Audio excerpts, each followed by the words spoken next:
into it. I just really listened to Jeremy. I guess he brought me back to earth, or back to myself. And he would just say, I'm right here, Mom. I didn't go anywhere. Because, the first year or so, it was very difficult. Yeah. And I would say, I miss you, Jeremy. and he would say, Mom, I'm right here. And he almost got to a point where it sounded like he was annoyed with me saying that. Yeah. He's like, Mom, I'm right here. I didn't go anywhere. So, yes, he really helped me through it. And I know I could feel from other people. I'm very empathic, and I could feel from other people that maybe they thought it was a little odd. It's like, wow, why isn't she still grieving? And not to say that I don't have my moments. I definitely do. But I just know I just don't want to live in grief. It really is a choice that you make. Of, wanting to live joyously or wanting to remain stuck. And whenever I would feel, the really heaviness of sadness, I would just cry. I would just grieve, for 5 or 10 minutes. And it's like, okay, I got it out. And then I would, go forward. And something that I share in my workbook is, often I would do this meditation the first year or two, and I still do it every once in a while. I would just do this meditation where I would just quiet my mind, and I would just, lay down, and I would see Jeremy. He would grab my hand and he'd pull me up, through the darkness, and it would open up into a beautiful meadow. And it's like we wouldn't even really converse, we would just feel so wonderful, at peace. And I would see my other heavenly loved ones. My mother-in-law passed only a few months before Jeremy did. And I would see her, and I would just feel so at peace. And I did that often when I was really missing him. And that just really helps me to move forward, to not get stuck, and certainly you do go backwards, but it's a choice to move forward or to not. Right. And I choose to move forward, and I know that's what Jeremy wants me to do. Yes. That's what our kids, our loved ones, want us to do. They don't want us to stay stuck. Absolutely. I'm 100% in agreement with that. And as you're speaking, it reminds me that because you are moving forward, and because Jeremy channeled this book with you, and and still sends you information and is still connected with you all of the time, that the world gets to know about Jeremy, gets to know about him and his life. And so when we make that choice to stay stuck, and I'm just not going to get past my grief, and this is how I'm going to live the rest of my life in this pain, we never get to know that beautiful soul that was here dancing on this earth. We never get to know that person. And so by sharing their story and moving forward and living a joyous life, it is so powerful. In fact, it reminds me, Rhonda, probably 5 years ago, my husband and I were in Texas in a motel, and just having breakfast in the motel, and talking to this older, well, we're probably as old as them now, but maybe they were closer to their later 60s, early 70s. They were older. And I don't know how we got talking about children.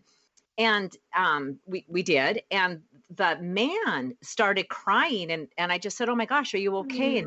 And he was saying how they had lost their son like 40 years prior. It was such a long time. And it was like 40 years. And I thought, and at this time we had already lost Dara. And I thought, oh my God, that it just never goes away. I think we learn to live with it, but because we miss them, we miss them. And it does. And I think sometimes people misconstrue that if we're living our life joyously and full on living that life, because I know when I hear my daughter just like, yes, right on. That's how it's supposed to be. Right. And so when we do that, and sometimes I think other people can see that as, well, does that mean you don't care? It's like, oh man, I can't even believe how much I care. But yes, like you, and it's almost 12 years for me that I'll still have that walking down the hall, and I'll run into a wall of bricks, and to the floor I go, and I'm sobbing and crying and cannot, but like all these years later, still cannot believe it.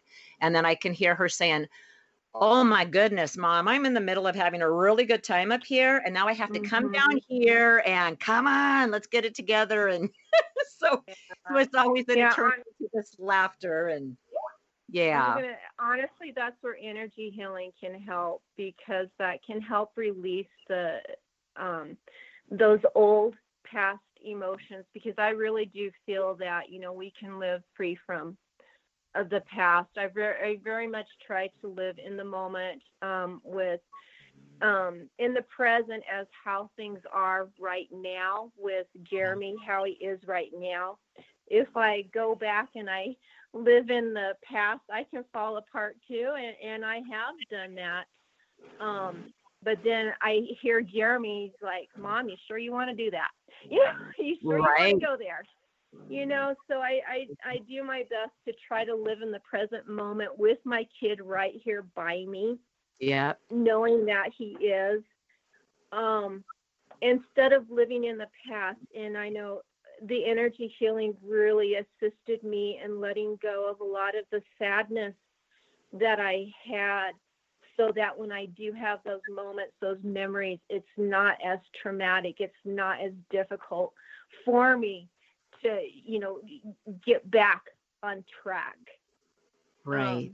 So that's where, my energy came in and kicked in and really assisted me and my loved ones to move forward as well. It's not easy carrying along that old baggage. Right. Absolutely. And it gets in the way. It completely gets in the way of your life, and it literally stops the flow of all of the good that's trying to come in, and it stops the energy of those loved ones trying to be able to speak to us, send us messages, because it gets all clouded over with this. Oh my goodness, what is that? With this denseness. So and that's a very good point, because they are on a very high vibration, and if we're sad and depressed and grieving, that's a very low vibration, that we are missing all the messages that they're trying to send to us. It's not until we can rise up a little bit that we can actually connect with the messages that they're trying to send. And a really good way is, to go to places, go out in nature, take a walk, try to clear your head. Some really good things that are listed in the book and the workbook that, we have available to be able to connect with your heavenly loved one. But yes, you have to rise up a little bit out of that grief to be able to connect with them, to hear them. Yes, absolutely. I'm totally in agreement with you. Oh my goodness, Rhonda, it's unbelievable how I'm always in a time warp when I'm doing these podcasts, because the time goes by so quickly, and it's already time to start wrapping this up.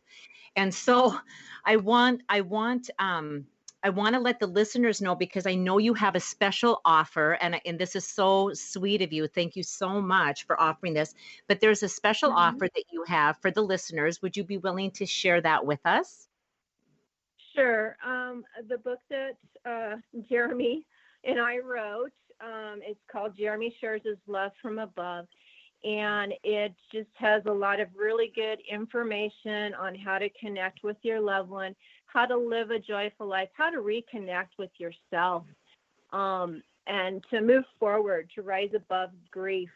It has a companion workbook that has activities in it to help you to go through the grieving process after losing a loved one, to ultimately getting to the point where you're creating the life that you want to live.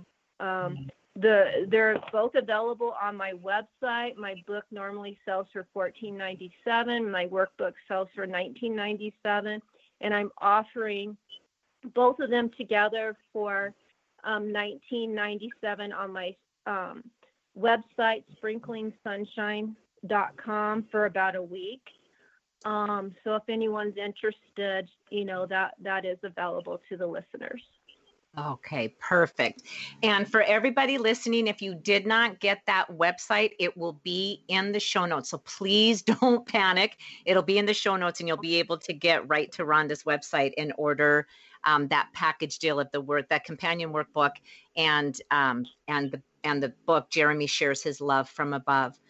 So I am so honored that you were willing to be on the show, Rhonda, and share your story and share Jeremy's story and share your family with us and your openness and transparency with it all. So I just thank you from the bottom of my heart.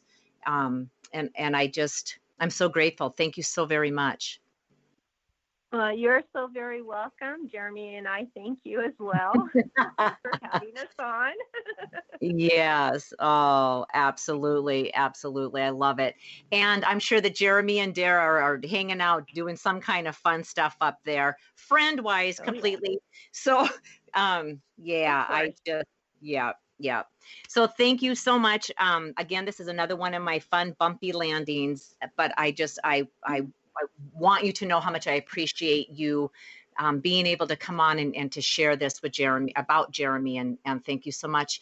And to the listeners, I know that there's so many wonderful gold nuggets that you're able to pull from this information. And Rhonda's website is beautiful. There's so much great information in there. So all of that information about sprinklingsunshine.com will also be on the show notes, so don't worry about that. And I hope you have the opportunity to pick up the book and the companion workbook, because I know that I will be doing that. So thank you again, Rhonda. Thank you, listeners. And until next time, have a blessed and glorious week. Bye-bye for now. Thank you for spending time with us today. Please go to nadahogan.com for show notes and other information you can use right away. If you like what you heard here, please subscribe to our show, and don't forget to rate and review right there on Apple Podcasts, Stitcher, Google Play, or wherever you get your shows. And don't forget to tell your friends about it. We'll see you next week.